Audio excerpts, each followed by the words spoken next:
महापौरांना आम्ही शिवसेनातर्फे हे कुत्र्यांच्या भटक्या कुत्र्यांच्या बाबतीतला विषयाच्या बाबतीतलं गांभीर्याने घ्यावं या बाबतीतलं निवेदन दिलेलं आहे।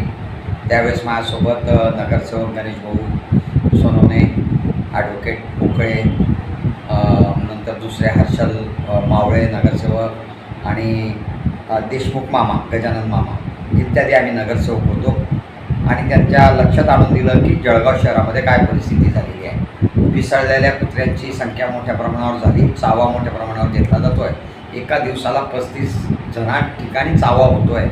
लहान बालकांना फिरणं मुश्किल झालेलं आहे। हे सुट्टीचे दिवस आहे, खेळण्यासाठी गल्ल्यांमध्ये लहान मुलं खेळतात आणि अशा परिस्थितीमध्ये चालणंसुद्धा कठीण झालं आहे। अशा परिस्थितीचं जळगाव शहरामध्ये कुत्र्यांमुळे झालेली आहे। म्हणून मी महापौरांना विनंती केली आहे की आपण नक्कीच याच्यावरती कारवाई करावी। येणाऱ्या काळामध्ये निर्जलीकरण असेल, भटक्या कुत्र्यांवरती कारवाई करण्याचं उद्दिष्ट असेल किंवा कुठे बंदिस्त गोडवाना घेऊन तिथं सोडण्याच्या बाबतीतला असेल, या माध्यमातून निर्णय घ्यावा अशी आम्ही मागणी त्यांच्याकडे केलेली आहे। कारण की जळगाव शहराची जनता यापासून मुक्त होईल। कशी मुक्त होईल? कारण की घरांमध्ये कुत्रे घुसतात, कंपाऊंड वॉलमध्ये कुत्रे घुसत आहेत की अक्षरशः नागरिक हैराण झालेले आहेत। त्या अनुषंगाने आम्ही हा माननीय महापौरांच्या निदर्शनास आणून दिलेला आहे।